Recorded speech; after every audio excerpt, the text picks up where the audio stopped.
الحمد لأهله والصلاة لأهلها أما بعد فأعوذ بالله من الشيطان الرجيم بسم الله الرحمن الرحيم وآت ذا القربى حقه والمسكين وابن السبيل وقال النبي صلى الله عليه وسلم لا نورث ما تركناه صدقة رواه الإمام المسلم رحمہ اللہ۔ صدیق اکبر مثل قرآن واجب قدر میں ہے، صدیق اکبر مثل قرآن واجب قدر میں ہے، امت کے سب شریفوں کی بہتر نظر میں ہے۔ جھگڑے بطول آ کر فدق پر صدیق سے، جھگڑے بطول آ کر فدق پر صدیق سے، ایسی لغت نہ ہرگز ایجاد ہوئی ہنر میں۔ نہایت واجب الاحترام حضرات علماء کرام اور معزز سامعین، شاہ سواران خطابت کے اس مسابقہ میں جس موضوع سخن پر لب گشائی کرنا چاہتا ہوں وہ مسئلہ فدق کے عنوان سے معنون ہے۔ سامعین وقار، فدق مدینہ سے کچھ دور ایک گاؤں کا نام ہے جو یہودیوں کے قبضے میں تھا۔ یہودیوں نے مسلمانوں سے صلح کرتے ہوئے وہ گاؤں مسلمانوں کے حوالے کر دیا۔ یہ فدق کہلاتا ہے۔ باغ فدق میں کل 13 کھجوروں کے درخت تھے۔ حضور علیہ الصلاۃ والسلام نے اپنی حیات مبارکہ میں اہل مال فیع کا ذکر، مال فیع کا تصور اہل بیت میں تقسیم فرما دیتے۔ جب نبی کریم صلی اللہ علیہ وسلم دنیا سے تشریف فرما گئے تو آپ کے جانے کے بعد تمام صحابہ نے سیدنا صدیق اکبر رضی اللہ تعالی عنہ کو خلیفہ نامزد فرمایا۔ سیدہ فاطمہ رضی اللہ تعالی عنہا امیر المؤمنین سیدنا صدیق اکبر کے پاس آتی ہیں اور سوال کرتی ہیں، میرے والد محترم جو میراث میں مال چھوڑ کر گئے ہیں وہ مجھے عنایت فرما دیجئے۔ اس مطالبے کے جواب میں علامہ ابن سعد الطبقات الکبریٰ میں لکھتے ہیں، جو امام بخاری سے 26 سال پہلے دنیا سے رخصت ہوئے، امام ابو حسین البہقی السنن الکبریٰ بہقی میں لکھتے ہیں، حق الیقین میں ملا باقر مجلسی نے لکھا ہے۔ اسی طرح احتجاج طبرسی میں امام احمد طبرسی نے بھی لکھا ہے کہ اس مطالبے کے جواب میں سیدنا صدیق فرمانے لگے، بیٹی فاطمہ اگر جائیداد چاہیے تو میری ساری جائیداد آپ کے قدموں پر نثار ہے، لیکن جو بات آپ کر رہی ہیں، جس کا مطالبہ آپ کر رہی ہیں، شاید کہ آپ کے علم میں نہیں۔ حضور نے فرمایا تھا، نحن معاشر الانبیاء لا نورث ولا نورث ما ترکناہ صدقہ۔ جب نبی دنیا سے چلا جاتا ہے اس کی جائیداد میراث نہیں بلکہ امت میں صدقہ ہو جاتی ہے۔ بیٹی فاطمہ، یہ فیصلہ آپ کے والد محترم کا ہے، اسی فیصلے کے بارے میں اپنے شوہر علی سے پوچھیے، اسی فیصلے کے بارے میں حضور کے چچا حضرت عباس سے پوچھیے، کیا حضور کا یہ فیصلہ نہیں تھا؟ سیدہ فرماتی ہیں، انت وما سمعت من رسول اللہ صلی اللہ علیہ وسلم البدایہ والنہایہ کے اندر یہ روایت موجود ہے۔ سیدنا نے کہا، یا امیر المؤمنین، جو آپ نے حضور علیہ الصلوۃ والسلام سے فیصلہ سنا ہے اسی پر برقرار رہیے۔ سیدنا صدیق اکبر رضی اللہ تعالی عنہ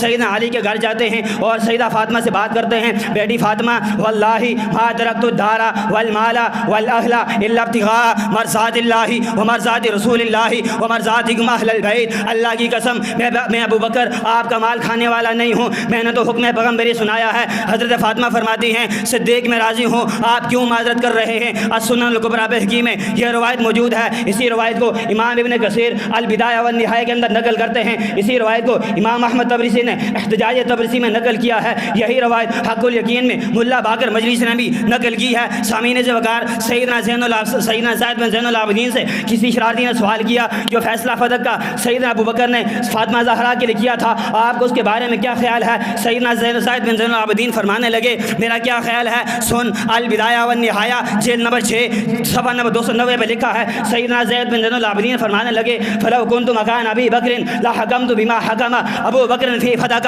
اگر اس وقت ابو بکر کی جگہ میں زائد ہوتا تو میں وہی فیصلہ کرتا جو ابو بکر نے کیا تھا۔ سامعین وقار، انبیاء کا مال میراث نہیں ہوتا۔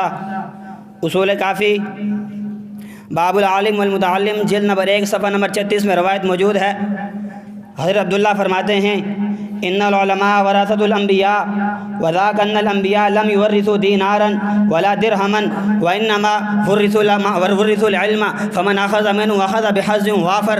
یہ حدیث میراث انبیاء پر نص ہے کہ انبیاء کی میراث نہیں ہوتی ہے۔ اسی طرح شہر علم کے دروازے سیدنا علی اپنے بیٹے محمد بن حنفیہ کو وصیت فرماتے ہیں وتفقهوا فی الدین فإن الفقهاء ورثۃ الانبیاء، بیٹے دین حاصل کرو کیونکہ دین انبیاء کی میراث ہے۔ یہ روایت ملا یحضر الفقیہ میں موجود ہے۔ اسی طرح حضور کی زندگی کے آخری لمحات تھے، سیدہ فاطمہ اپنے دونوں بچوں کو حضور علیہ الصلوۃ والسلام کی برگاہ میں لے کے جاتی ہیں، فرماتی ہیں یا رسول اللہ یہ دونوں میرے بچے ہیں، ان کے لیے میراث میں سے کوئی وصیت فرما دیجئے۔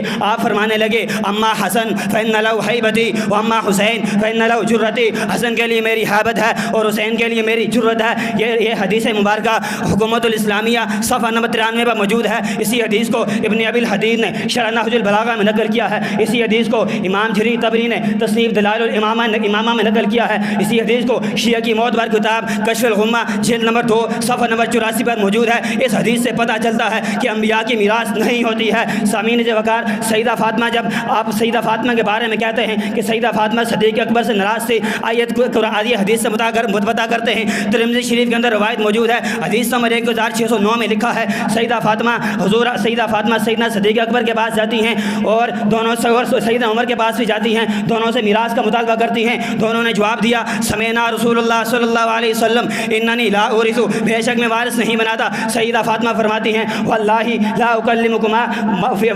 اکلمکما ابدا ولا فماتت ولا تکلمہما، سیدہ فاطمہ نے کہا میں آپ سے کبھی بات نہیں کروں گی، اسی بار انتقال ہو گیا۔ اسی کے آگے روایت موجود ہے، علامہ ابن موسیٰ رحمہ اللہ فرماتے ہیں علی ابن موسیٰ نے فرمایا ہے ولا تکلمکما معنا فی ھذا المیراث ابدا، کہ اس میراث کے بارے میں تم سے کبھی بات نہیں کروں گی۔ یہ روایت اس روایت کو بھی فتح الباری جلد نمبر 5 صفحہ نمبر 202 پر نقل کیا گیا ہے۔ سامعین وقار، سیدنا علی نے جب خلافت سنبھالنے کے بعد ان کے پاس اختیار تھا کہ وہ سیدنا فاطمہ کے ورثاء کو ان کا مال واپس دے دیں، لیکن سیدنا علی نے فرمایا انی لاستحی من اللہ ان ارد شیئا منع منہ ابا بکر و عمر، جس چیز کو ابو بکر روک دیں، عمر روک دیں، میں علی اس کو واپس لوٹا دوں، مجھے اللہ سے حیا آتی ہے۔ سامعین محترم، اس روایت کو ابن ابی الحدید نے شرح نہج البلاغہ کے اندر نقل کیا ہے اور اس سے پتہ چلتا ہے کہ فیصلہ ابو بکر کا تھا، عمر کا تھا، عثمان کا تھا، اسی فیصلے پر سیدنا علی نے بھی عمل کیا ہے، اسی فیصلے پر سیدنا علی بھی عمل کرتے ہیں۔ تو پھر کیوں نہ کہیں صدیق جے نبی دا دل لکھایا ہوئے ثبوت دسو، فدکتا پیسہ بھی اب ذات اپنی تے لایا ہوئے ثبوت دسو، فدکتا جو پیسہ ذات اپنی تے لایا ہوئے ثبوت دسو۔ صدیق اکبر دا کوئی دشمن اقل تو یہ گل منا نہیں سکتا، جڑا نبی تے گھر لٹاوے وہ باغ زہرا دکھا نہیں سکتا۔ وما علینا الا البلاغ۔